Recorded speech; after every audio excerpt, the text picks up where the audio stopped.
Hello, my name's Scott. I'm a professional magician and this is a magic review. It's a kind of magic. In today's review, we're looking at Phantom Mini by Rezi and Hyde Project. My TLDR on this is that this is kind of like luxury magic. It's very expensive. For the trick that you get, it's incredibly expensive at around 80 British pounds, considering that all this is a card reveal. But that being said, it is very well made, like incredibly well made. So I do think the price is justified. And just like whenever you're buying the first version of anything, whether that be a magic trick or a piece of technology or anything, the first version is usually the most expensive and the worst version, and then later versions come out as improved. I think that's what you're buying here. So bear that in mind. I do have two small problems and issues with this, and I'll touch on that in the final thoughts. So do stick around for the rest of the review if you're interested in this. But my TLDR in general is that it's a fantastic product. It's a novelty product. It's a luxury goods product within the magic industry. And if you're okay with spending £80 on this, then I think it's a great trick and I think it's a great product and I think you'll probably enjoy it. That's my TLDR on Phantom Mini by Rezi and Hyde. What is it though? It's a Polaroid of the very famous Harry Houdini that animates basically. So someone will choose a card and then the photo will come to life, or the Polaroid will come to life, and then Harry will reach into his pocket, he will pull out a playing card, and you can either have that as the reveal, or you can have it where he changes the card magically, visually as well. There are two other versions of this that are included with the package as well. I'll touch on them a little bit later, but that's what it is. It's a Polaroid that's very well made that allows you to visually bring Harry Houdini to life and reveal a chosen card. What do you get with it?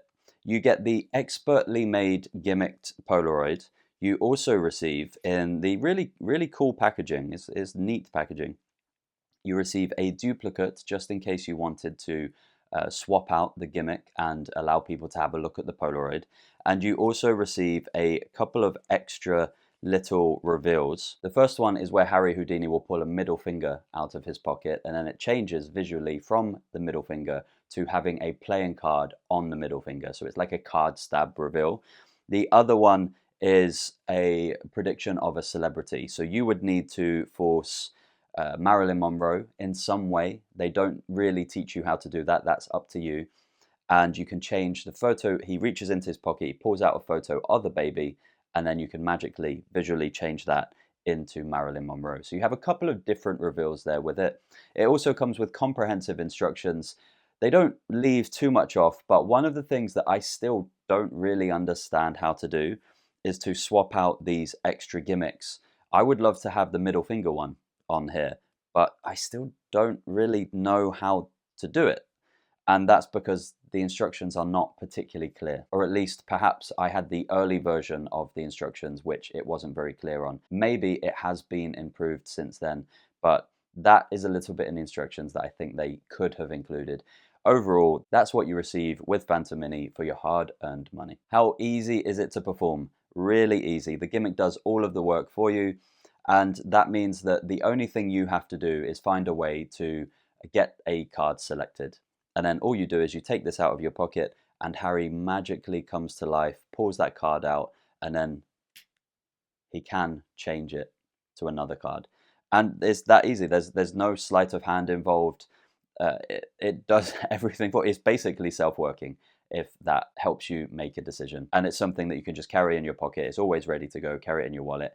I do have a couple of tips on that at the end in the final thoughts, but that's how easy it is in general. Very, very easy for anyone from beginner to expert. And the reset time is fantastic too. It just takes a second or 2 seconds to reset it. You could even, after the revelation is done, as you're putting it back in your pocket, you could reset it that quickly and it's ready to go again. So there's really nothing to worry about in terms of reset time. There's no magnets, no elastics. no things that can really go drastically wrong that would require more time to be repaired. So the reset is, I think, as good as you could hope for. The angles on this are also really good. People can't see from the back of the Polaroid when you're actually doing the animation, but they can see from the back of the Polaroid when you're just showing it around.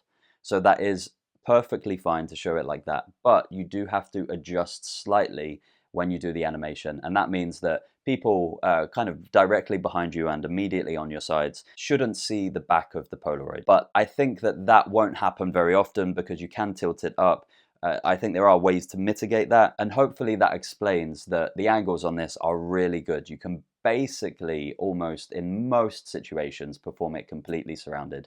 Of course, people on your extreme sides aren't going to see the animation anyway, so I guess it doesn't really matter, but they are very good across the board for wherever you're performing this. And that's everything I have to say about the angle restrictions, or lack of angle restrictions on this. Pocket space is equally as good with this. You only have to carry this. If you want to switch it out and you want to give out the duplicate for examination, then you will have to carry this one as well, of course. But the difference is, if you are going to do that and you are going to carry this extra one, this one isn't revealing a card or anything. So you will have to put the card back in his pocket after revealing it so that it looks like this again to switch it out. Or you could just say, as you switch it, you could say he magically puts the card back in his pocket, I guess.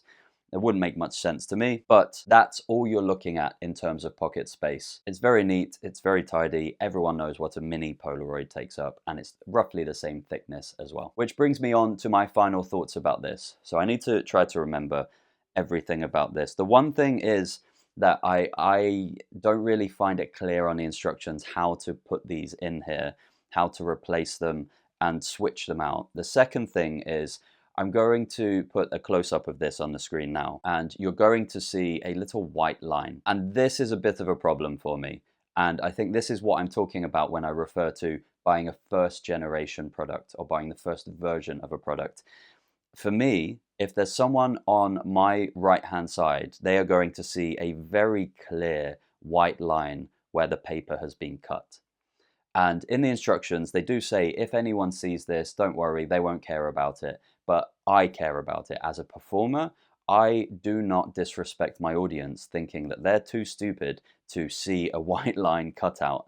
And I think that that means that in some situations, I just would never perform it because that takes away an element of the magic. I think that they should have printed on a piece of black card for this, or they should have, before assembly, taken a marker pen and colored in the edges where it was cut. I think that moving forward, if there is a second version of this, if there is a new run of these manufactured and produced, I imagine they're handmade because of how meticulously well made they are and how many parts they have in them. So I can't imagine a machine makes these. And because of that, I think that for £80, it should not have a white line cut out there. So that's another issue. There is also another issue of the fact that because this is paper, if you live in a hot country where it's very humid, if you work in a situation where this is going to get hot because paper does warp, then you may have the situation where if it does get humid, if it does get damp and then dries out, the card and the paper used to manufacture this may warp. And that means that when you're animating it, it can get stuck and it can look not as good as when you first receive it brand new. So it's really important that you take care of this. And I would say keep it in a little sleeve. Make sure that you keep it as cool as possible, just like you would with any paper, any card. It's the same as with playing cards. When you open certain playing cards and you riffle through and they have a click in them because the cards are warped. So this, because it's so expensive, is really important to take care of, because I don't want you getting to the point where it's so warped and it's so bent that you can't animate it anymore. There was one other thing, I think. There was this, there was the warping of the cards. Oh yeah, and then the other thing, of course, was the white line that you can see. But I do generally think that as a luxury product, as a really well-made, precision-made prop, this is a fantastic trick. And I hope that they do the small improvements if they make another run of these. But I think for now, I wouldn't buy it personally. I would wait for a new version of it for these small, tiny things to be adjusted and to be improved for a version 2. But if you have any other questions about this at all, leave it in a comment below and I'll try to answer any questions as honestly and as transparently as I can with this. As I say, I love the product. I just wish that a couple of things were improved about it. I also think that this was the last thing that I was forgetting. I think that they definitely need to bring down the price of this. £80 is a bit steep for most people. I don't think anyone outside of a professional magician earning hundreds or thousands of pounds per performance, I don't think they could afford this, to be honest. And I think that it's probably not worth it, £80. You can buy a lot for £80. You can buy a couple of books, some packs of cards, some other gimmicks. A thumb tip will take you a really long way. You can do 100 things with a thumb tip, whereas you can only do one thing with this. So I do think that the value is a little bit off, but I do understand why it costs £80 because I can see that these are meticulously made at a really high quality. And I imagine that takes a lot of time. Hopefully I've covered everything, any concerns that you had, any questions that you had in this review. As I say, if you have any other questions, leave it in a comment below. Hit the like button, subscribe, and I'll see you in the next review.